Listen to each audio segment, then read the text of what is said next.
Welcome to Rick's Corner, brought to you by Old School Labs, the brand I trust and the only one I put my name to. Use my code DRASIN12 on the link below. Welcome to Rick's Corner. The man, the myth, the legend.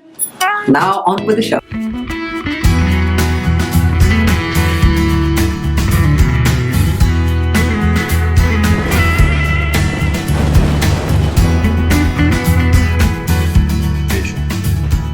How many times have you been intimidated when you finally do something and you just don't want to do it? I remember the first time I got up in front of a class and they wanted me to talk. I said, I'm not going to do that. I'm intimidated and talk in front of 30 people.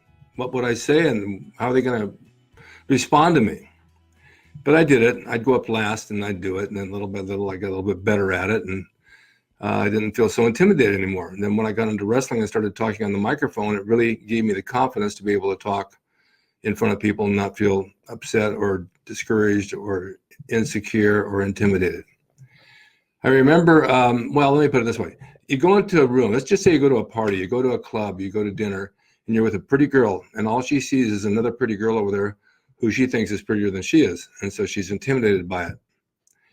You don't give that other person the power to intimidate you. You hold your ground and you feel good about yourself. They may look at her and think she's prettier than them. Or you may walk into a room and see a guy bigger than you and you think, oh God, that guy's big. And he might look at you and say, wow, look at the size of that guy. You don't know what other people are thinking, but there's no place to be intimidated because it's not going to get you anywhere. It's only going to make you feel bad about yourself and you're going to go backwards instead of forwards. I see people come into the Gold's Gym and they're intimidated. I don't want to go there. There's too many big people. I'll feel lost. I don't think I can fit in there. Well, that's not true because it's not like that anymore. There's more of a cross-section of all types of people. There's a 90-year-old woman in there. There was an 89-year-old man in their training. These people all come to work out. They're not the least bit intimidated by anybody around. In fact, they admire the guys that are in shape. And so that's a real healthy way to feel. It's easy to let yourself be intimidated, but you're in control of that. And you don't have to let it bite you in the ass because it will if you allow it to. When I see guys coming down my street and I'm outside getting in my car and they see me and they speed their car up and they rev their pipes, either one, they're trying to get my attention, or number two, they're trying to think that they're better than me or they're intimidated by me.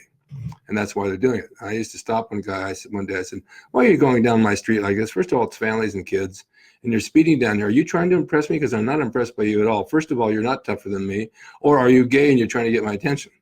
He didn't like that at all. He took off. He was scared.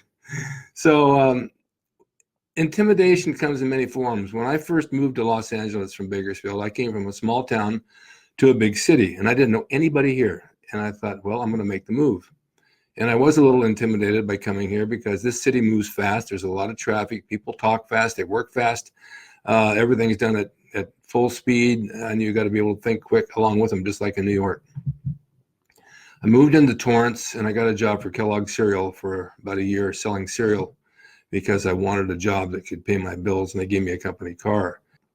So I went to the Long Beach YMCA. I heard it was a good gym. I go in there, and I'm working out, and I find my way around.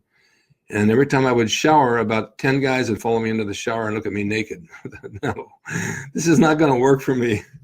So I quickly grabbed my towel and my clothes, and I left. And I said, I got to find another gym. So I went to Westchester YMCA, which was a lot more conservative, and there were nice people there. Most of the guys were from Manhattan Beach, and they had jobs working for the computer companies. And I walked in, and I guess I could have felt intimidated because it was new to me, and that happens. That's a normal way to feel, and I wasn't familiar with the weight room, and it wasn't very big. I was in good shape, and so I started training, and I found my way around. There was no headsets or cell phones or any of that stuff to distract you. You actually had to talk to people. So I made about 3 or 4 good friends, and I'd come every day, and they'd come in after work, and we'd work out. And on the weekends, they invited me to their place in Manhattan Beach. They would have barbecues and parties and let me get into their group. And I really enjoyed myself. And it was a different world for me. And it could be very intimidating if you're not used to it, because Manhattan Beach is bumper-to-bumper parking. There's nowhere to go and park your car and move around. It's very closed up, but it was fun, and the people were nice. So then I thought, well, I'm going to go to a different gym, because this one really doesn't have all the stuff I need. So I went over to Bill Pearl's gym, Mr. America, Mr. Universe. He was like the top guy in bodybuilding back then. and he had a gym in Inglewood. Now, Inglewood is not the best part of Los Angeles. They have a lot of riots there, and it's not, it's more of a black neighborhood, and I'm a Jewish boy in a black neighborhood. So I'm a minority. But it worked out. I got in there, and I made a lot of good friends, and they were all hardcore, and I looked around, and it could be very intimidating until I got on the bench press, and I out bench pressed all of them. When I did that, I was in like Flynn. They knew, oh, this guy's strong. This guy knows what he's doing. So I kind of proved myself on the first day, and any feeling of intimidation went right out the window. I'd show up and I feel good about myself. I held my head up high, and I knew that I could do a lot more than a lot of these guys. So I made friends there, and I started hanging out with them, and I found my way around LA, and they'd take me to clubs at night and parties, and I'd walk in these strange places because it's not my hometown and I don't know anybody. But it wasn't long before I met a lot of people. And even out in Downey and places like that, they knew all the clubs where to go, where all the single women were. And I had a good time. I really enjoyed myself. I stepped outside the box and lived my life like I didn't live in my hometown. And I wasn't the least bit intimidated by it. Could have been, but I wasn't. So then time moved on, and I went to Gold's in Venice.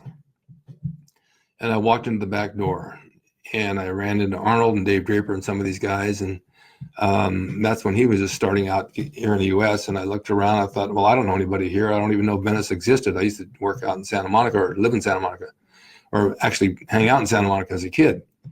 So it was intimidating seeing these guys because these were top of the line. And I got in there and I did some benches again, and I could outbench anybody, 450 pounds. And so I became one of the group, and I fit in, and I felt like I really found my home. Being Jewish from Bakersfield is like a fish out of the water. And when you walk into Gold's in Venice, most of the guys were all Jewish. So religion, I'm not a religious person, but it still makes you feel at home because you're with your kind. And it really helped a lot. So I met a lot of characters. I befriended a lot of people. I got my name known. I became, Weeder's magazine started using me for ads, and Joe Weider started using me. And the intimidation factor went out the window. When they would ask me to do something, I would do it. So then we started going out on auditions for commercials and films, and the phone on the wall would ring, and I'd answer the phone, and they'd say, we need some guys for a show over at CBS or over at Universal Studios. So I round up a few of them, and I'd go, and I didn't know anything about auditions. We went for a Chevy commercial, and we all got it, and we filmed it down in Malibu. And I didn't go with any feeling of being intimidated. I went with the feeling of trying to learn what this was all about. So I did, and I found out the filming process and the casting process and all that. And I took notes because you could have gone the other way and just been a wallflower and not learned anything. And then I started going auditions. And of course, on auditions, you're a little intimidated because you're going up against 100 people, sometimes 200. And you want to do the best you can. And it's not always what you think it's going to be. Then you get a call back. On a call back, you think, oh, they like me. They liked another 100 people too, so there's 100 people that went with you. You think, oh my God, this is a little intimidating with all these people around me, and I did what I could do, and now I got to go against them again.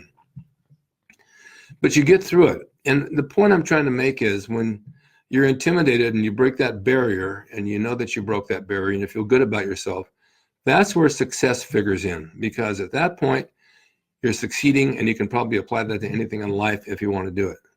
How many people start a new job and they're intimidated by the job, the coworkers and the bosses, and they go to work and they don't know what to say and they don't speak up for themselves, and I can't talk to that one and I can't to this one because they won't like me.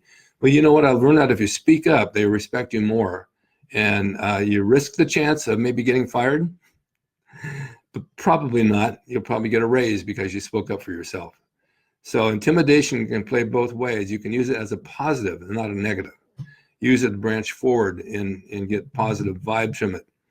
That's what happens when I saw these people walk in the gym, and all of a sudden there's some of the members, and they're part of the group, and all of a sudden their whole world changes and they become really, really happy. It's the same thing with dating. You see a pretty girl and you want to ask her out, but you're so intimidated by her, you're afraid to ask. 99% of that time, that girl that's that beautiful doesn't get asked out because most of the guys are so intimidated by it, they don't ask her. So if you finally walk up to her and say, look, I wanted to meet you or whatever it is, and I thought maybe we could get to know each other, she's going to jump on the chance because somebody actually asked her, because everybody else was intimidated. And she's intimidated just by being herself. She thinks no one likes her.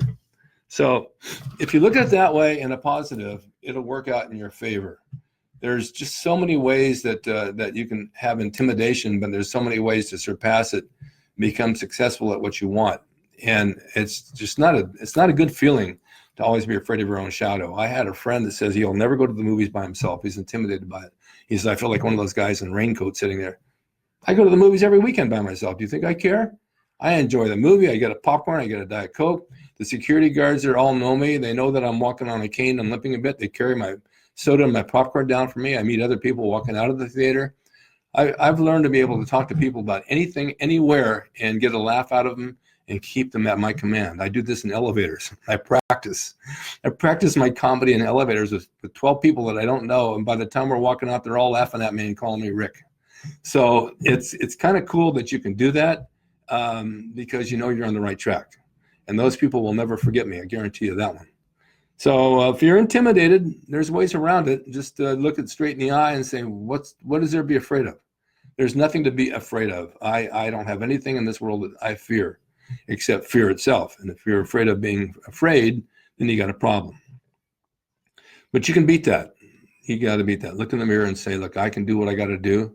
I'm good at what I do. I'm going to face on, and I'm going to conquer it. And once you conquer it, go to the next level, the next thing that intimidates you, and conquer that. And gone down the line, down the line, down the line. By the end of the year, you'll be a different person. Trust me, you will be. I don't like to use trust me. I hate that word. But you will be a different person because you've conquered so many things in your life that made you feel better about yourself that you'll be able to do anything. And when I get people on here sitting next to me on my show, Rick's Corner, they're intimidated. First of all, they're intimidated to meet me. I don't know why that is, but they see me on YouTube and I see people approach me on the streets and say, I was afraid to talk to you. Why? I'm not going to bite your head off. And then they're afraid to come on here and talk. When I tell them the camera's rolling, after they've been talking to me, all of a sudden they freeze up. Oh, the camera's on? Yeah, just be yourself. The camera's not going to hurt you. It's just filming what we're talking about. And it's so easy to do. And then when we get done, they say, oh my God, that was so much fun. When can I do another show? So you see, once you get through something, the other side of it, you're on the good side of it, you see that it wasn't that bad. All right, that's my speech for today. I hope that you'll take this to heart and use it in your life because I think it'll make you feel better about yourself and people around you. And you'll get a lot more conquered and you'll enjoy your life a whole lot more. All right, guys, thanks for watching and stay tuned for next time I'm on. I'll bring you more good, positive vibes. See you later. Hope you enjoyed the video brought to you by Old School Labs. Use my discount code DRASIN12 on the link below at oldschoollabs.com. Hey everyone, now you can have the Gold's Gym logo drawn by me, the artist Rick Drasin, personalized and made out to you and signed by me to frame and put on your gym wall or wherever you see fit to do so. It's a piece of bodybuilding history. It will never be duplicated again. It's the largest selling icon t-shirt logo in the world. And I'm the guy that drew it, and I will draw it for you. Just go to my website, rickdrasin.com, and order there. You can pay through PayPal, and it'll be sent out right away. And be sure to watch Rick's Corner for all the videos on bodybuilding, nutrition, fitness, pro wrestling, and anything that suits your interests as far as getting physically fit and being the best you can be from the golden era of bodybuilding. It's Rick Drasin. He's the equalizer, baby. See you next time.